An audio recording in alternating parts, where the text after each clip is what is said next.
Before the name Poland ever graced the map, before the white eagle lifted its wings to the heavens, there was only a vast, untamed land veiled in forests and rivers as old as time itself. Scattered across this primeval expanse lived the first peoples, the tribes whose lives, dreams, and struggles would one day flow together to forge a nation. They were many: the Polans, the Vistulans, the Masovians, the Silesians, the Pomeranians, and others whose names now echo faintly like half-remembered songs across the ages. The Polans, people of the fields, rooted in the fertile heart of Greater Poland, were farmers and warriors who would lend their very name, Polska, to the country yet unborn. Along the mighty Vistula River, the Vistulans built their strongholds, a people who read the river's moods like scripture. In the east and north, the Masovians carved their lives out of the dense woodlands, stubborn and resilient.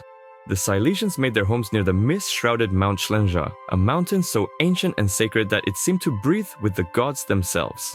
And along the roaring shores of the Baltic lived the Pomeranians, braving the tempest and forging their lives between forest and sea. Each tribe lived fiercely by its own law, like stars burning apart in a vast black sky. They built ring forts of earth and timber, places of trade, worship, and defense. Their gods were many, clothed in the mystery of river, forest, and stone. Perun hurled his thunderbolts from stormy skies. Veles crept among the roots and tombs. Mokosh, the goddess of moisture and fertility, governed the cycles of life. The tribes sang to their gods, offered them sacrifices, and lived in a world where spirit and soil were one. Yet beyond their forests and marshes, the world was moving. From the east came Norsemen and Slavs bearing trade, war, and whispers of change. From the south, from Rome and Byzantium, the great wave of Christianity surged northward, bringing not only a new god, but new laws, new hierarchies, new alliances. The tribes, each proud and alone, faced the cold truth. Divided, they would fall, piece by piece, village by village, to outsiders hungering for land and souls. It was in the deep currents of the 9th and 10th centuries that one tribe,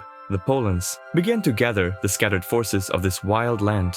In the region of Greater Poland, around the bastions of Gniezno and Poznan, the early Piast dynasty emerged from the twilight of legend into the blaze of history. Men like Siemowit, Lestek, and Siemmis laid the rough stones of unity through conquest, cunning, and kinship, knitting together a patchwork of tribes who had once lived as strangers or enemies. But it was Mieszko I, grandson of legend, who would lift Poland from the shadows and into the world's gaze. In 966, Mieszko was baptized into Christianity, a moment not just of personal faith but of profound statecraft. His conversion to the Latin Rite was a shield against the encroaching German powers and an invitation into the family of European monarchies. Through this act, the wild, warring tribes were bound not only under one ruler, but under one faith, pulling the strands of their ancient identities into a single banner: one people, one realm. The birth of Poland was not an explosion, but a long, slow ignition, the gathering of sparks and embers across centuries, until at last the flame caught and grew.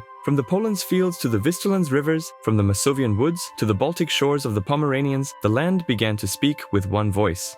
Old gods retreated into mist, and the new dawn rose over a Christian kingdom where the memory of the tribe still lived, silent but enduring, in the blood and breath of the people. Thus was Poland born, not through sudden miracle, but through the long, painful alchemy of history, through the courage to change, the will to endure, and the undying spirit of a people who, from many roots, grew one mighty tree. Dziękuję. Like and subscribe for Shiny Rocks.